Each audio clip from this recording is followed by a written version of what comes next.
Evet. Buyurun lütfen. Hadi bakalım. 30 saniye. Güzel görünüyorsunuz. Benim sesim yok bu arada.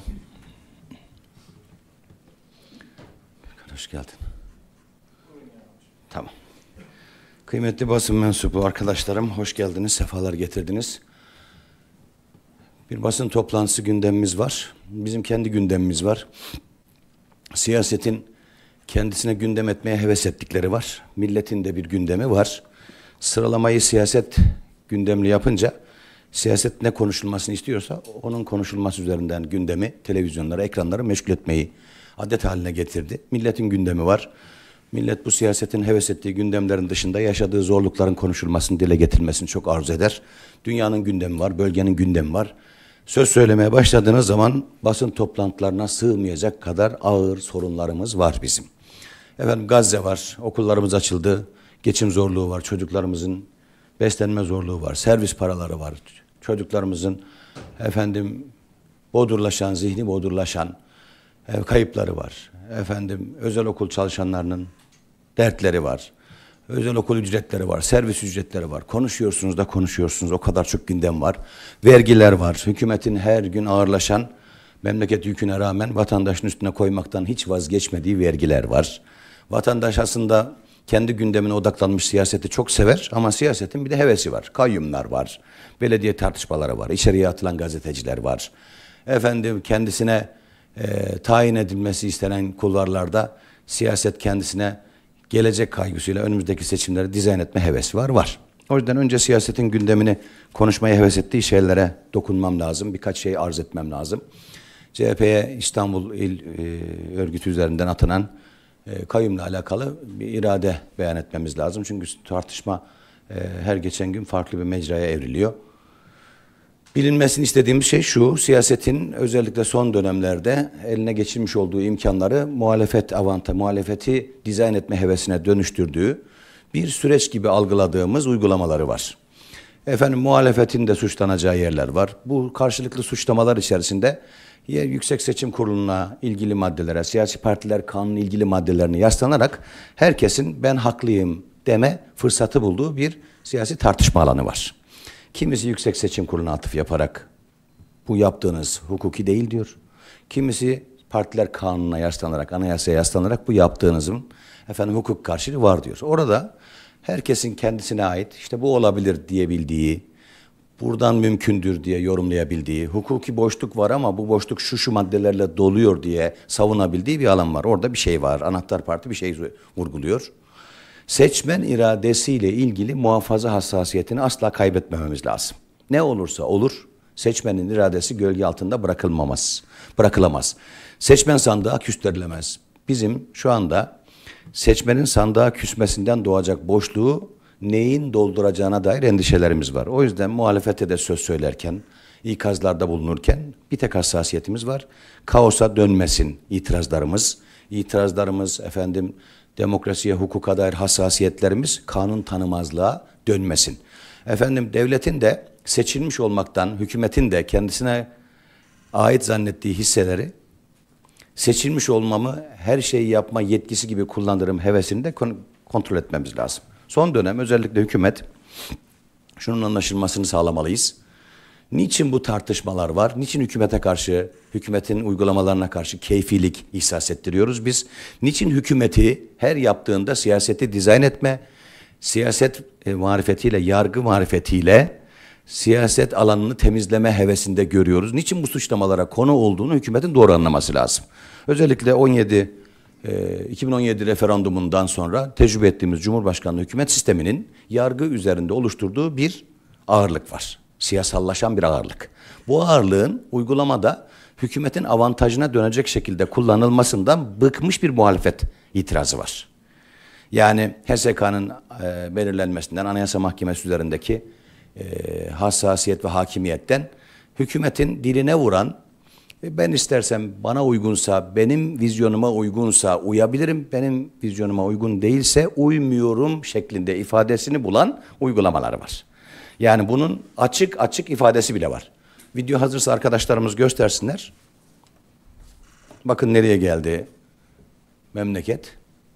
Bunu görmeniz Sadece lazım. Anayasa Mahkemesi Sessiz kalırım. O kadar. bu şekilde bir karar Ama onu kabul vermiş etmek olabilir. Bunu görmesi değil. lazım. Bunu da Ben çok açık Anayasa net söyleyeyim. Mahkemesi'nin vermiş olduğu Ve karara verdiği kararı da sadece uymuyorum, sessiz saygıda kalırım, o duymuyorum. kadar. Ama onu kabul etmek durumunda değilim. Bunu da çok açık net söyleyeyim. Ve verdiği kararı da uymuyorum, saygıda duymuyorum. Şimdi burada ifadesini bulan şey hükümetin iradesi. Hükümet iradesi olunca bu bir kaos iradesi olmuyor. Ama aynı sözü muhalefet söyleyince muhalefete diyorlar ki siz ne kanun tanımaz insanlarsınız. Bunların ortadan kalkabileceği sistem, demokratik hukuk sistemi kurulması için aslında parlamento var.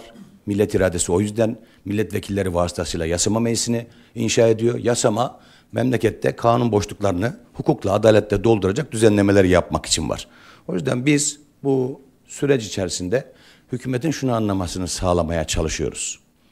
Tutarsızlık suçlamamızın merkezinde hükümeti vatandaş nezdinde itibarsız hale getiren bir pozisyonu var hükümetin. Ne o efendim? 2023 seçimlerini bugün kayyum atamaya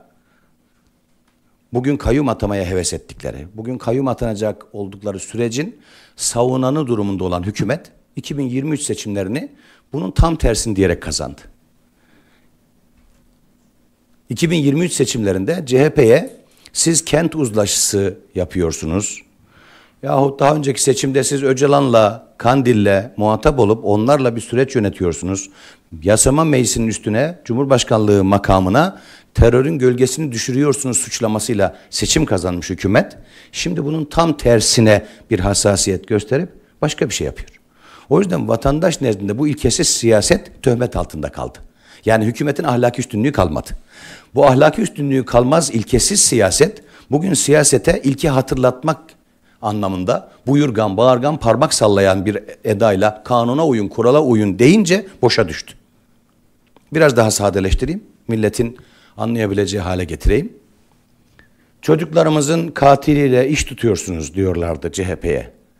Evlatlarımızın katilinden medet umuyorsunuz diyorlardı CHP'ye. Bu seçimi kazanmak için evlatlarımızın katilleriyle beraber seçim planlıyorsunuz diyorlardı CHP'ye.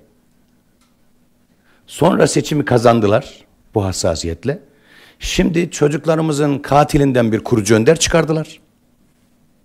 Çocuklarımızın katiline kurucu önder diyorlar. Kurucu önderin partisine de kayyum atamaya çalışıyorlar.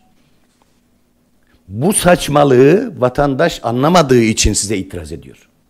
Bir daha tekrarlıyorum. Çocuklarımızın katilinden kurucu önder çıkardınız. Kurucu önderin partisine kayyum atamaya çalışıyorsunuz. Saçmalığını anlamaya çalışıyor seçmen. Bu ahlaki üstünlüğü kaybettiğiniz yerdeki tutarsızlık seçmen itirazının da yaptığınız işin efendim kanunu var, maddesi var falan ama vicdanı yok, ölçüsü yok, ilkesi yok itirazına konu oluyor. Dolayısıyla bu tutarsızlığı ortadan kaldırmadığınız müddetçe yaptıklarınızın hepsi yargıya, siyasetin gölgesini düşürmüş olacaktır. Düşünün, Ahmet Türk cezaevindeydi, dışarı çıkarıldı. Düşünün, kayyum atandı belediyesine. Sonra kayyum atandı, kanunen kayyum atandı Ahmet Türk'ün belediyesine. Ahmet Türk cezaevindeydi. Sonra çıktı, hastalığı, sağlık sorunları sebebiyle çıkarıldı. Evinde, hani son günlerini evinde geçirsin diye 3 seçim daha kazandı çıktıktan sonra. Sonra yine kayyum atandı. Sonra bu kayyum atanmış belediyenin yerine Ahmet Türk şu anda yürütülen sürecin, terörsüz Türkiye sürecinin müzakerecisi oldu. Bu arada siz bütün bunları yapıp kanun diyorsunuz vatandaşınıza, kural diyorsunuz vatandaşınıza, hukuk diyorsunuz vatandaşınıza, uyun diyorsunuz vatandaşınıza. Vatandaş da size ilkesizliğinizle, ölçüsüzlüğünüzle, heveslerinizle anlamsız bakıyor. Sonra vatandaşınıza da itiraz ettiği için ya siz ne kanun tanımaz insanlarsınız diyorsunuz. O yüzden ben basın toplantım belki size bir ayna olsun diye bunları hatırlatmak hassasiyetiyle söylediklerimden ibaret olsun istiyorum. Şunun için mühim. Efendim CHP'nin kanun böyledir, adil değildir, uymuyorum tavrı da sokakları daha kriminal hale getirebilir endişesi taşıyoruz. Muhalefet iktidarın keyfiliğine itirazda ilkeli ölçülü yerde durmak zorundadır. Ahlak üstünlüğü kaybetmemek zorundadır. Biz iktidarı keyfi uygulamalarıyla tenkit ediyorsak, bu keyfiliğin karşısında hukukla durmak zorundayız. Hukuksuzlukla duramayız. Hukuksuzlukla yahut hukuksuzluk oluşacak yerlerde biz görünemeyiz. O zaman millet daha iyisi mümkündür iddiamızı bizimle birleştiremez.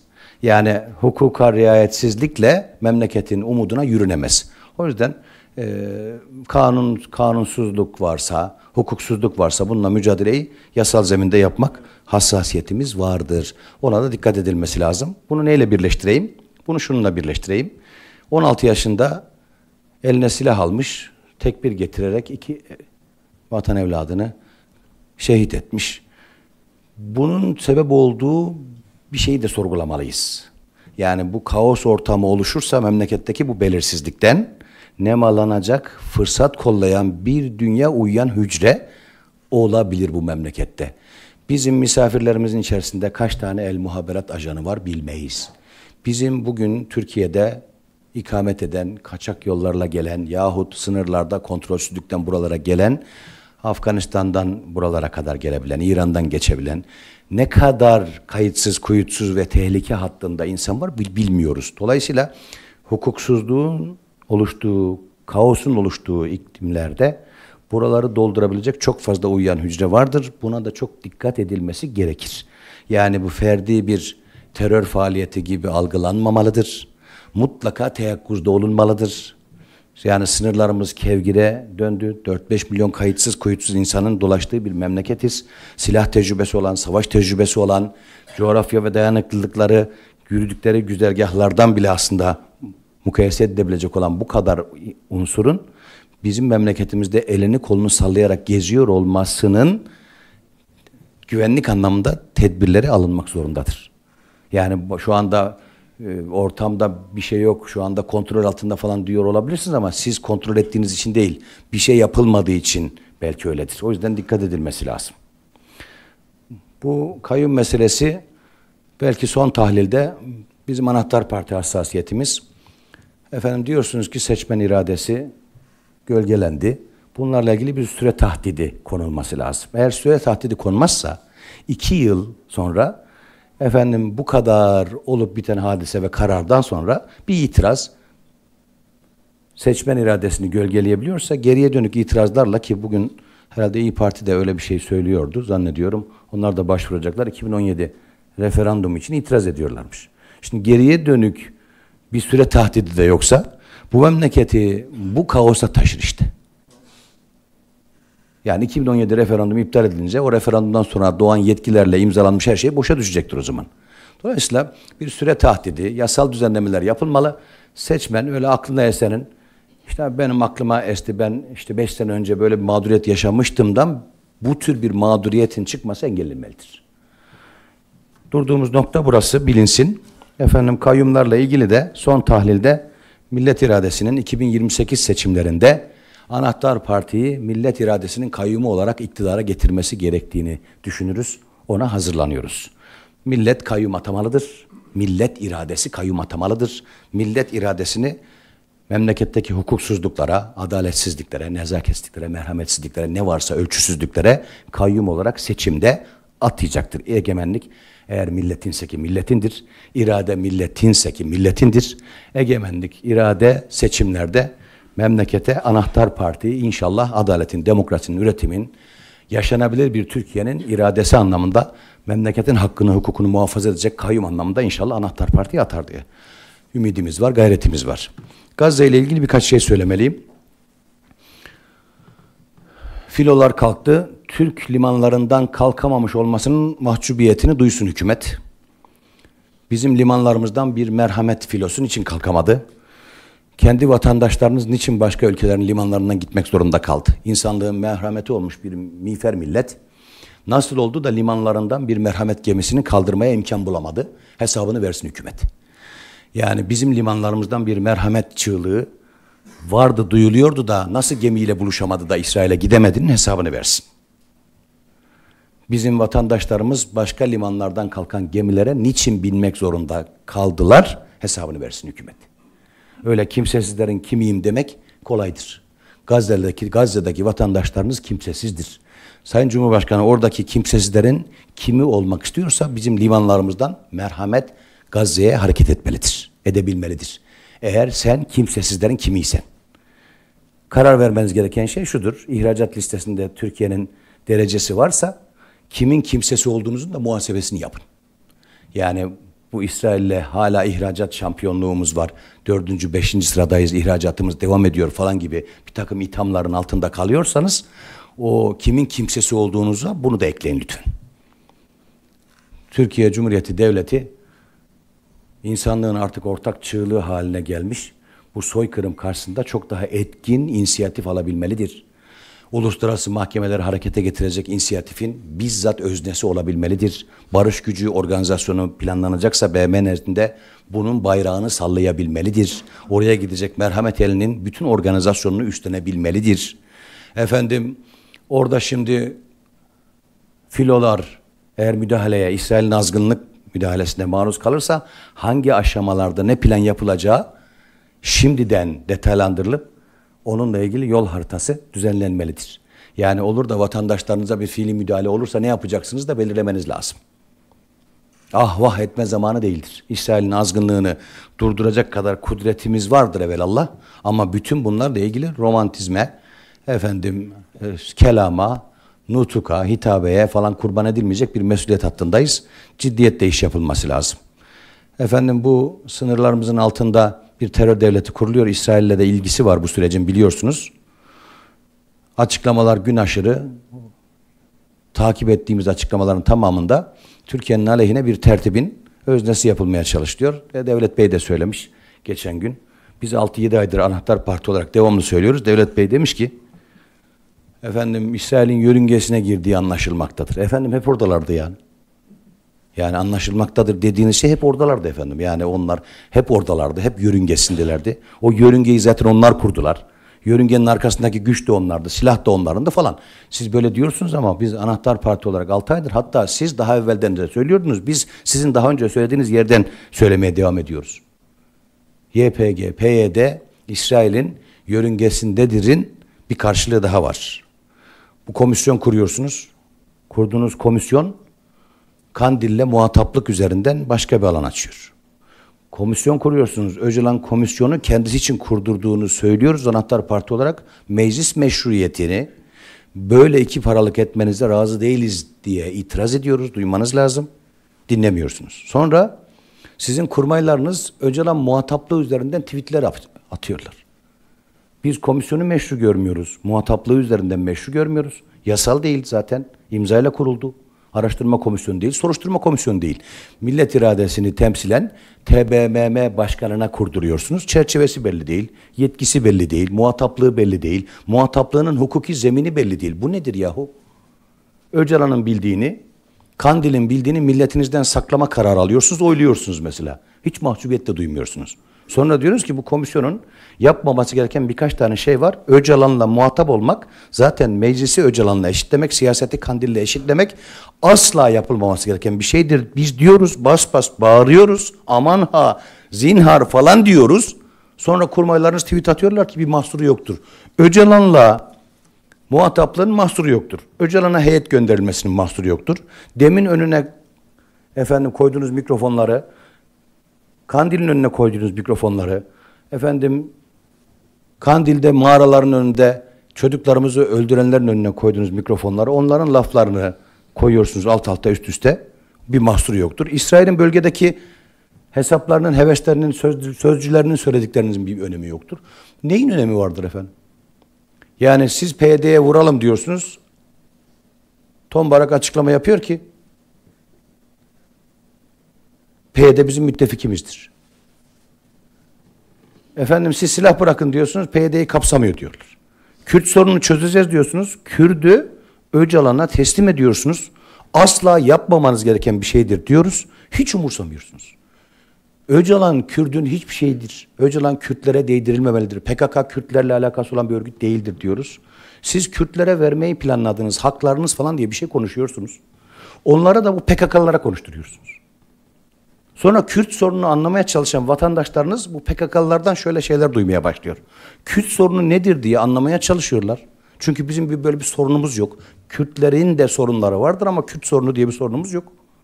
Vatandaşınız anlamaya çalışıyor. Sonra PKK'lardan Kürt sorununu çözeceğiz başlığıyla açtığınız zeminlerde şöyle sözler duyuluyor. Türk ordusu demeyin, Türk bayrağı demeyin, Türk vatandaşı demeyin, Türk kimliği demeyin. Ya siz Kürt sorununu PKK'lılara konuşturup PKK'lılara da Türklerle ilgili sorunları varmış laflarını ediyorsunuz. Buna da komisyonu şemsiye ediyorsunuz. Öcalan, bir daha söylüyorum, söylemekten asla vazgeçmeyeceğim. Anahtar Parti bu hassasiyetin partisi olacak. Çünkü millet bütünlüğümüzü biz temsil edeceğiz. Biz vatandaş diyoruz. Artık ekalliyet saymaktan yorulduk. 85 milyon vatandaş. Hukukunun, demokrasinin sorunları olan koca bir ülke. Yaşayanların fakirlik sorunu Kürt'e, Türkmen'e, Alevi'ye, Sünni'ye, Dindar'a, Modern'e aynı düzeyde sorun olan, sorunları çözülünce de yaşanabilir cennet gibi bir memleket olabilme potansiyeli taşıyan koca bir memleketin hizmetkarıyız. Hizmetinde olduğumuz milletimiz bir kere daha dilimizden duysun. Öcalan Kürtlerin temsilcisi değildir. Kürtler Öcalan'ın marabası değildir. PKK Kürtlerin temsilcisi değildir. Meclis Kandil'le, Meclis Öcalan'la muhatap edilip siyaset ilkesizliğini sizin siyasi heveslerinizle kaybetmeniz için size temsil edilmiş, yetki verilmiş bir yer değildir. Dolayısıyla biz bunu söylemekten asla vazgeçmeyeceğiz. Siz ne zaman vazgeçeceksiniz bu yaptığınız hatalardan bilmiyoruz ama Anahtar Parti hassasiyetlerinin merkezine koyduğu millet bütünlüğünü sizin heveslerinize haleldar ettirmeyecek. Millet bütünlüğümüzü, anayasamızı, kimliğimizi, bu milletin adını heveslerinizle örselemenize razı olmayacağız. Cumhurbaşkanı yardımcısı bir tanesi Kürt olsun, bir tanesi Alevi olsun falan laflarınız da dahil bütün bu süreci iyi yönetemediğinizin alametleridir. Cumhurbaşkanı Kürt de olur, Alevi de olur. Cumhurbaşkanı olur, yardımcısına gerek yoktur. Cumhurbaşkanı olur, kimsenin de aklına gelmez.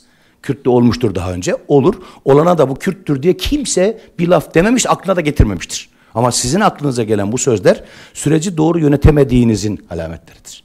İnsan bu böyle hazırlıksız, ağzınıza geldiği gibi heveslerinizle konuşmanızdan sonra gerçekten insanın şöyle diyesi geliyor. Yani bu memlekette ekalliyet sayarak memleket yönetme heveslerini eskiden çok sert, net ifadelerle itiraz ediyordunuz. Bizim 85 milyon büyük bir aile olduğumuz, kendi sorunlarımızı çözmeye irademizin yetebildiği, sorunlarımızı konuşabilme imkanlarımızı da ne Kandil'e ne terör örgütünün kurucusuna teslim etmeme hassasiyetlerimizi her toplantımızda imkan buldukça hatırlatacağız. Birkaç şey de bu vergiyle ilgili söylemeliyim. Basit usul, gerçek usul vergisi falan konuşulurken her gün vatandaş yeni bir vergi yüküyle karşı karşıya bırakılıyor. Kalkınma politikalarımız buna dikkat çekmiş ama ben şunu ifade etmek zorundayım. ÖTV zammı geliyor. Deprem oluyor, vatandaşa vergi koyuyorsunuz. Bütçe disiplinini sağlamak için yeni vergiler, ek vergiler koyuyorsunuz. Yurt dışı çıkış harçları dahil her şeye zam yapıyorsunuz. Millet sizin bütçe disiplinini sağlama heveslerinize kapıldığını gördüğünde diyor ki sağlam durun, kesin olarak bize zam yapacaklar. Kesin vergilere zam yapacaklar. Milletinize verirken %20 veriyorsunuz. Milletinizden alırken %40-50 alıyorsunuz. Oranları alırken yüksek tutuyorsunuz. Verirken az tutuyorsunuz. Şunu sormamız lazım. Hiç öyle uzun uzun canınızı sıkmayalım. Hükümetimize soralım soruyu. Size kaç lira lazım tam olarak? Yani mevzuyu sündürmeyin. Basit usul, gerçek usul falan diye mevzuyu lütfen uzatıp sündürmeyin. Yok basit usulde olanları gerçek usule çeviriyoruz. Yok matrahlarınızı artıracağız. Yok şöyle yapacağız. Yok mevzuyu sündürmeyin. Adam gibi söyleyin. Size kaç lira lazım? Yani biz kaç lira borcumuz var size? Sizin heveslerinize kaç lira kurban verdik? Bizim adam başı borcumuz kaç lira yahut size kaç lira lazım? Bir kere söyleyin. Onu biz bilelim. Ona göre hazırlık yapacağız. Ne kadar paramızı yediğinize bakacağız. Sizin ne kadar paraya ihtiyacınız olduğunu da oradan çıkarmamız lazım. Yoksa böyle her gün bir sürprizle uyanmaktan yorulduk artık. Memleketin kötü yönetildiğine dair her gün yeni örnekler veriyorsunuz. Memleketinizi yönetemiyorsunuz. Ülkenizin sorunlarını, çözmek zorunda olduğunuz sorunları çözemediğiniz için başka şeylerin konuşulmasını istiyorsunuz. Sabah akşam kayyum konuşturuyorsunuz. Sabah akşam CHP ile ilgili bir tartışmanın konusu haline getiriyorsunuz televizyonları. Televizyonlarda bir sürü gazeteciyi, iletişim imkanlarınızın tamamını, medyanızı CHP ve kayyum üzerine odaklayarak ülkeyi yönetmeye heves ediyorsunuz. Ülkenizin sorunlarını, sorunları olan çocuklarınızın feryatlarını, sorunları olan insanlarınızın çığlıklarını duymuyorsunuz, umursamıyorsunuz. Geçinemiyorum diyenleri umursamıyorsunuz. Batıyoruz diyenleri umursamıyorsunuz. Konkordato hattındaki firmaları umursamıyorsunuz. Faizi umursamıyorsunuz. Enflasyonu umursamıyorsunuz. Kiraları umursamıyorsunuz. Beslenme sorunlarını umursamıyorsunuz. Çocuklarınızın kırtasiye masraflarına yetememiş ebeveynleri umursamıyorsunuz. Çalışan özel okul ücretleri 1 milyon olmuş. Çalışan öğretmenlere verdikleri maaşlara bak umursamıyorsunuz. Denetlemiyorsunuz, piyasayı denetlemiyorsunuz. Gıda enflasyonunu, kırtasiye enflasyonunu umursamıyorsunuz. Eğitim enflasyonunu umursamıyorsunuz. Tek umursadığınız bir şey var. Elinizdeki güçle, dizayn edebildiğiniz muhalefetle 2028 seçimlerini almaya çalışıyorsunuz. Yahu seçimleri aldınız. Ne yapıyorsunuz şimdi ki 2028'de ne yapacaksınız? Şimdi ne yapıyorsunuz ki 2028'i kazanıcı yapacaksınız? Şimdi neyiniz eksik ki 2028'de tamamlayacaksınız? O yüzden memleketi yönetemiyorsunuz. Biz basın toplantılarımızı size ayna tutmak imkanı gibi değerlendiriyorduk. Artık şöyle yapacağız basın toplantılarımızı. Size ayna tutmaktan da vazgeçtik. Görünüyor ki siz kendinizi görmekten de hoşlanmıyorsunuz. Biz size tuttuğumuz aynayı milletimize göstereceğiz.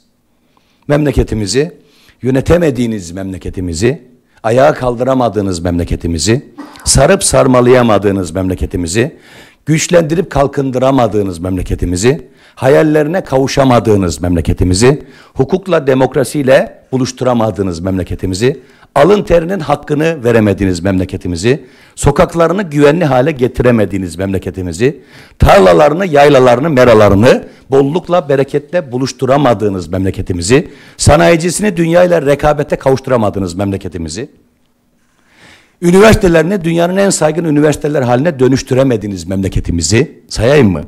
Elinizden alacağız. Almak zorundayız. Memleketimizi sizden alacağız. Basın toplantımıza nihayet vereyim. Soru sormak isteyen arkadaşlarımız varsa cevaplamaya gayret edeyim. Buyurun. Var mı sorunuz? Hep aynı şey oluyor. Bak bununla ilgili de sitem alıyorum. Demek ki bu basın toplantılarını biraz daha kısa tutacağım ki sorulara imkan vereyim. Çünkü ben soracağınız her şeyi galiba cevaplayıp soru sormanıza imkan vermiyorum. Teşekkür ediyorum. Allah'a emanet olun. Sağlıcakla kalın. Hadi bakalım.